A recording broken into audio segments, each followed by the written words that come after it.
وما آتاكم الرسول فخذوه وما نهاكم عنه فانتهوا وقال الله تعالى في موضع آخر قل إن كنتم تحبون الله فاتبعوني يحببكم الله ويغفر لكم ذنوبكم والله غفور رحيم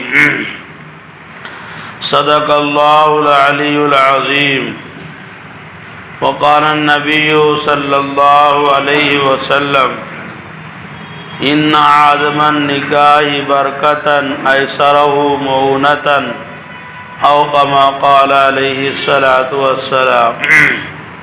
بزرگوں اور مسلمان بھائیوں، اس سے قبل جمعہ کے اندر آپ حضرات کے سامنے شادی کے تعلق سے، نکاح کے تعلق سے کچھ باتیں بیان کی گئی تھی۔ منگنی کے بعد کے مراحل کا تذکرہ تھا کہ منگنی طے مکمل ہو جانے کے بعد پھر لڑکا لڑکی والے نکاح کے ڈیٹ مقرر کرتے ہیں اور پھر نکاح کے شادی کے پروگرام بناتے ہیں، تیاریاں کرتے ہیں۔ اس کے تعلق سے یہ بات بیان کی گئی تھی کہ چونکہ یہ انسانی ضرورت ہے اور انسانی فطرت کے تقاضے کے مطابق ہے، انسان کی ضروریات میں داخل ہے، جو چیزیں انسان کی عین ضرورت ہوتی ہے اس کو اللہ تبارک و تعالیٰ نے بھی تخلیق کے اعتبار سے بہت آسان بنایا ہے اور بڑی مقدار کے اندر اس کی پیدائش کی ہے۔ اور دنیا والوں کا بھی یہ نظام ہے، دنیاوی حکومت بھی جو چیزیں روز مرہ کی ضروریات کے اشیاء اور چیزیں ہیں ان کے حصول کے اندر، حاصل کرنے کے اندر بڑی سہولیات رکھتے ہیں۔ جو چیزیں جن کے اوپر انسانوں کا دار و مدار ہے اس کو آپ دیکھیں، اللہ تبارک و تعالیٰ نے بھی ان کی تخلیق، ان کا پیداوار کے اندر وسعت رکھا ہے، اور انسان اپنے دنیا کے اندر بھی نظام کے تحت اس کی پیداوار، اس کا انتظام بڑے تعداد میں آسانی کے ساتھ کرتے ہیں۔ کھانے پینے کی اشیاء کو آپ دیکھیں کہ کھانے پینے کی وہ چیزیں جس پر انسان کی زندگی کا دار و مدار ہے، اللہ تبارک و تعالیٰ نے اس کی پیدائش کا نظام بھی ویسا ہی رکھا ہے کہ اس کو انسان کے اختیار میں نہیں رکھا، اپنے اختیار میں رکھا ہے۔ اور اللہ تبارک و تعالیٰ اپنی حکمت اور اپنے علم کے اعتبار سے کس علاقے میں کن چیزوں کی کتنی ضرورت ہے، کس علاقے کے لوگوں کے لیے کیا چیزیں ضروری ہے، وہ حکمت کے تحت اس مقدار کے اندر پیدا کرتے رہتے ہیں۔ پانی کا نظام کو آپ دیکھیں، اللہ تبارک و تعالیٰ نے اپنے اختیار میں رکھا ہے، اور قرآن پاک کے اندر آیا ہے کہ ہم جو ہے ایک مقدار کے اندر پانی کو اتارتے ہیں، جتنا انسان کو ضرورت ہوتی ہے اتنا ہی اتارا جاتا ہے۔ اگر اس کے اندر کمی زیادتی کی جائے گی تو دونوں اعتبار سے نقصان دہ ہوتا ہے۔ زیادہ ہو تو رکھنے کا معاملہ ہے، اسٹاک کرنے کا معاملہ ہے، اور اگر کم ہو تو اس کے اندر وقت ضرورت پریشانی آتی ہے۔ اللہ تعالیٰ نے ایک مقدار میں اتارا ہے۔ یہ ہمارا ادنا سوچ اور ذہن ہوتی ہے کہ نہیں اتنی ہونی چاہیے، اتنا کیوں، فلاں علاقے میں بارش کم ہوئی، فلاں علاقے میں زیادہ ہوئی۔ وہ اللہ جو کائنات کا خالق و مالک ہے اور عالم الصدور ہے اور عالم الغیب ہے، ان کے یہاں معلوم ہے کہ انسان کو کہاں پر کس کی ضرورت ہے، اس کے اعتبار سے وہ پانی کا نظام اپنے ہاتھ میں رکھے اسی اعتبار سے اتارتے ہیں۔ ایسے ہی روشنی کا نظام آپ دیکھیں، چاند سورج کا طلوع ہونا، یہ اللہ تبارک و تعالیٰ نے اپنے ہاتھ میں رکھے ہیں، انسانوں کا اختیار نہیں دی۔ اسی طریقے سے انسانی جو روحانی ضرورت ہے اللہ تبارک و تعالیٰ نے اصول ضابطے کے اعتبار سے اس کے اندر بڑے آسانی رکھے ہیں، یہ ہم نے اپنے طور پر اس کے اندر پریشانی پیدا کر لیے ہیں۔ شادی نکاح کا معاملہ یہ انسان کی طبعی ضرورت ہے، اس لیے شریعت کے اندر اس میں بڑا آسانی رکھا گیا ہے۔ حضور اکرم صلی اللہ علیہ وسلم نے 11 شادیاں کی۔ آپ 11 شادیوں کا آپ جائزہ لیں، بلا تکلف، کوئی آپ نے تکلف نہیں کی، آسانی کے ساتھ شادی ہوئی ہے۔ صحابہ کرام کثرت سے شادیاں کیا کرتے تھے، اور اسلام آنے سے پہلے اس خطہ کے اندر شادی کے معاملے میں بڑا بہرا روی تھی۔ ایک آدمی کے پاس 20 15 10 اس طریقے سے عورتیں ہوا تھے شادیوں کی، جو بیویاں ہوا کرتی تھی، اس کی کوئی حد بندی نہیں تھی۔ اسلام نے آ کر حد بندی کی کہ ایک مرد عام انسانوں کے لیے زیادہ سے زیادہ 4 شادی کر سکتے ہیں، 4 کی حد بندی کی۔ اس کے لیے اصول و ضوابط بنائے گئے، شرائط لگائے گئے، ذمہ داریاں دی گئیں، اور نبی کے لیے 4 سے زیادہ شادی کی اجازت ہے۔ لوگ اعتراض کرتے ہیں کہ جب قرآن پاک کے اندر 4 شادی کی اجازت ہے تو نبی نے 4 سے زیادہ شادیاں کیوں کی؟ نبی کے لیے پابندی نہیں تھی، آپ صلی اللہ علیہ وسلم کے لیے پابندی نہیں تھی، آپ کو اس سے زیادہ شادی کی اجازت دی گئی۔ البتہ آپ کے اوپر یہ حد بندی کی گئی ہے کہ جو موجودہ آپ جتنی عورتیں ہیں آپ کے پاس، اس کے اوپر آپ کمی زیادتی نہیں کر سکتے ہیں، اتنی آپ رکھیں گے، ان کو آپ بدل نہیں سکتے ہیں، اس کو آپ طلاق نہیں دے سکتے، یہ قرآن پاک کے اندر آیا ہے۔ تو حضور اکرم صلی اللہ علیہ وسلم نے، صحابہ کرام نے جو شادیاں کی ہے، آپ سیرت کتاب دیکھیں، حدیث میں دیکھیں، اور کل بتلایا گیا تھا اس سے پہلے جمعہ کے اندر کہ صحابہ کرام اللہ کے رسول سے کتنا زیادہ محبت کرتے تھے اور جان دینے کے لیے تیار ہوتے تھے، لیکن اس معاملے کے اندر شادی کا معاملہ ہو یا پھر جنازے کی نماز کا معاملہ ہو، جنازہ بھی، میت بھی، دفن کفن بھی، یہ انسان کی ضروریات میں داخل ہے، آئے دن واقعات پیش آتے رہتے، تو اللہ نے اس کے اندر وسعت رکھی، اللہ کے رسول نے اس کے اندر آسانیاں پیدا کیے، نہ تو آپ نے شکایت کی، نہ صحابہ کرام کو آپ کے اوپر کسی قسم کی شکایت ہوئی، بلا تکلف یہ کام انجام دیے جاتے تھے۔ لیکن مسلمان بھائیوں، آج جو ہمارے ہاں جو شادی کا نظام ہے اور اس موقع پہ جو پروگرام کیا جاتا ہے، یہ یہاں کی قدیم رواج رسم و رواج کا وہ نتیجہ ہے۔ اسلام آنے سے پہلے ملک ہندوستان کے اندر جو رواج پایا جاتا تھا، اسی میں کم زیادہ کر کے عدل بدل کر کے وہ رواج چلا آ رہا ہے، اور پھر آئے دن اس کے اندر دھیرے دھیرے کر کے اس کے اندر بے شمار لوازمات کو ہم نے اپنے اوپر لاگو کر لیا ہے، اور وہ کم ہونے کا نام نہیں لے رہے، آئے دن بڑھتے جا رہے ہیں۔ لیکن اس کا نقصان یہ ہوتا ہے کہ جو غریب ہوتے ہیں، جو استطاعت والے نہیں ہوتے ہیں محلے کے اندر، شہر کے اندر، ان کو تکلیف سے گزرنا پڑتا ہے۔ جن کے پاس پیسے ہیں، جن کے پاس مال ہے، جن کے پاس مال فراہم کرنے کا موقع فراہم ہے، آسانیاں ہیں، وہ تو کر لیتے ہیں، لیکن جن کے پاس موقع نہیں ہے، استطاعت نہیں ہے، ان کے پاس گنجائش نہیں ہے، وہ طرح طرح کی مصیبتوں میں، پریشانیوں میں پڑ جاتے ہیں۔ اسلام نے لڑکیوں کو رحمت قرار دیا ہے۔ قرآن پاک کے اندر جہاں پر اولاد کا تذکرہ کیا ہے، وہاں پر لڑکیوں کا تذکرہ پہلے ہے، لڑکے کا تذکرہ بعد میں۔ اس سے پتہ چلتا ہے اسلامی مزاج کے اندر لڑکیوں کی اہمیت زیادہ ہے۔ قرآن پاک کے اندر فرمایا گیا ہے، اگرچہ وہ مذمت کے طور پر ہے، کفار مکہ کے مزاج کو بتلایا ہے، اس میں یہ کہا گیا ہے کہ جب ان کو لڑکیوں کی خوشخبری دی جاتی ہے تو ان کے چہرے بدل جاتے ہیں.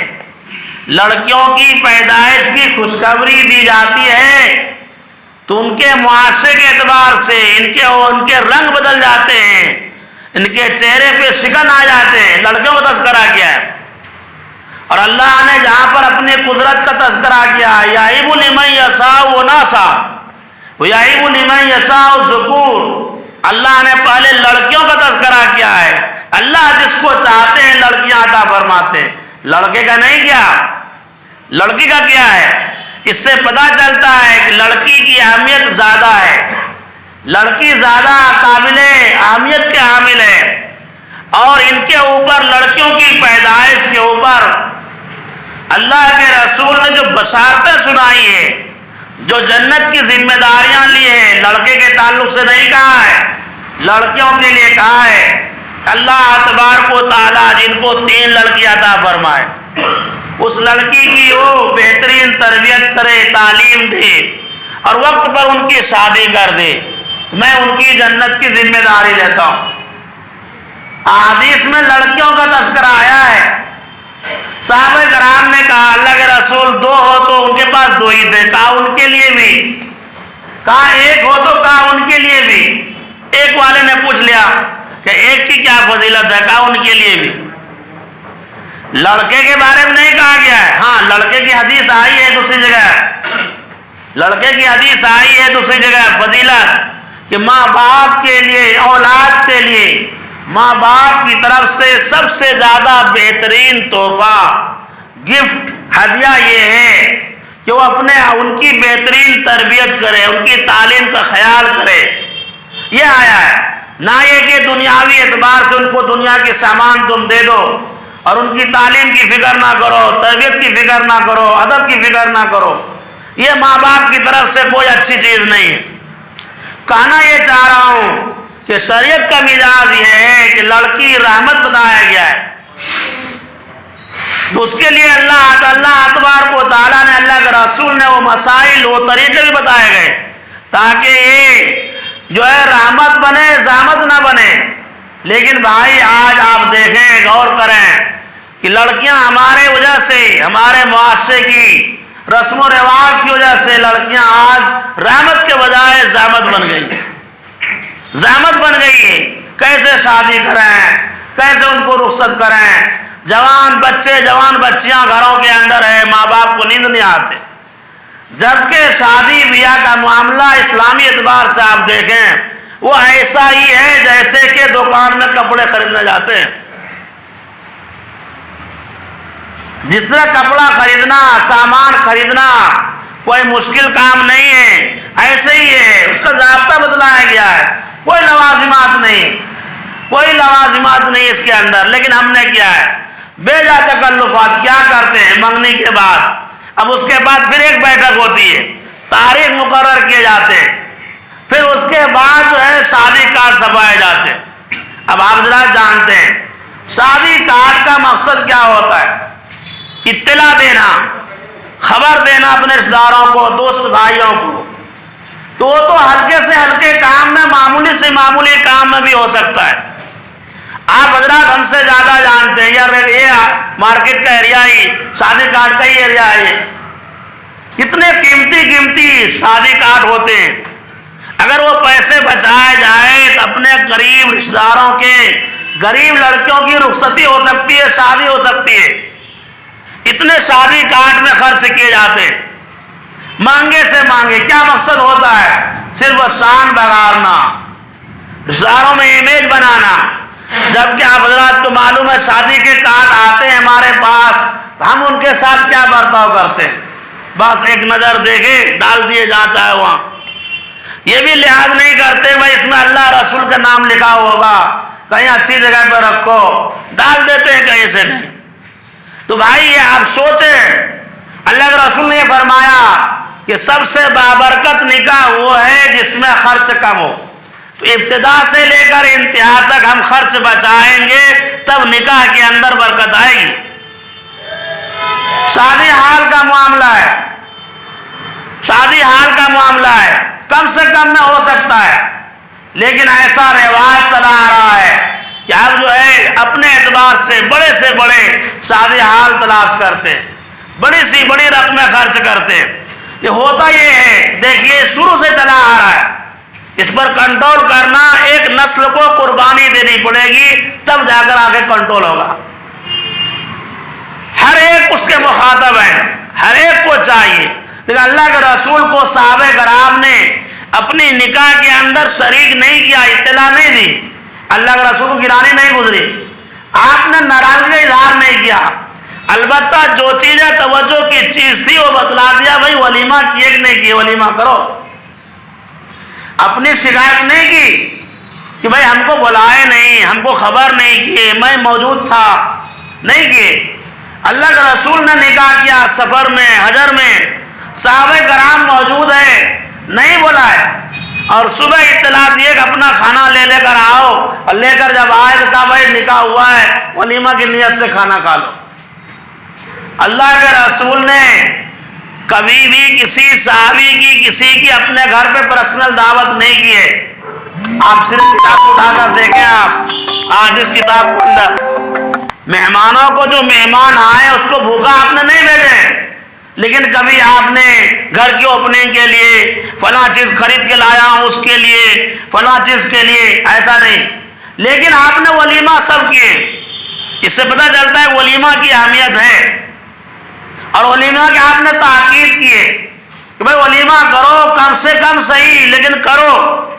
یہ ولیمہ در حقیقت نکاح کی اطلاع دینا مقصود ہے، رشتہ داروں کو بتلانا مقصود ہے، ہم تنہے تنہا تھے، اب ہمارے جوڑے آ گئے۔ اگر ہماری گاڑی کے پیچھے بیٹھے ہوئے دیکھیں تو آپ بدگمان نہ ہو، کن کو لے کے جا رہے ہیں، کہاں جا رہے ہیں، کیوں پھرتے ہیں یہ لے کر، اطلاع ہو جائے کہ بھائی شادی ہو گئی ہے۔ اور بھی ہے، اس میں نکاح کی اہمیت کو پیش کرنا مقصود ہے، حلال طریقے پر یہ زندگی گزارنے کے لیے تیار ہو گئے۔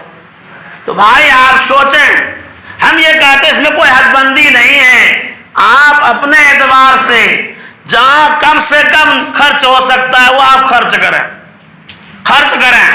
آج مانگے سے مانگے لون اور یہ شادی حال بک کرتے، جبکہ ان کا کم سے کم میں چل سکتا ہے کہ ہمارے فلاں رشتہ دار نے فلاں ہال کیے تھے، اس سے بڑا ہم کروں گا، میں کروں گا، میرے چچا کے بھائی نے فلاں کیے تھے، ہم فلاں کریں گے۔ یہ دکھاوا کے لیے کیا جاتا ہے۔ بہت سارے آپ پوچھو ان سے بھائی کیوں کرتے ہیں آپ یہاں بھی تو کر سکتے، نہیں مول صاحب یہاں مزہ نہیں آئے گا، یہ کرتے، اتنا خرچ ہوتا ہے۔ پھر شادی کے نام پر یا جو ہے ولیمہ کے نام پر آپ کھانا دیکھیے، پکوان دیکھیے، کیسے کیسے پکوان پکوایا جاتا ہے۔ بھائی اپنی استطاعت کے مطابق ہونی چاہیے۔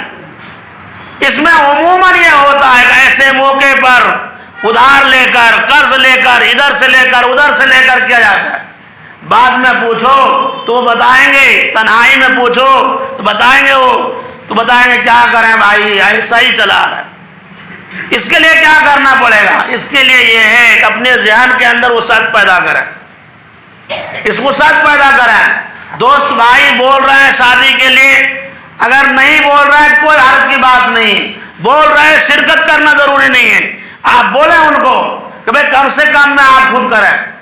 ان کے لیے طریقہ یہ ہے کہ آپ ایسے موقع پر مدعو تو کرنا ہے رشتہ داروں کو، قریب کے لوگوں کو، تو خونی رشتے جو آپ کے ہیں نزدیک کے ان کو آپ شریک کریں، نہیں کہ ان کے دور دور کے رشتہ داروں کو آپ جوڑتے بیٹھیں۔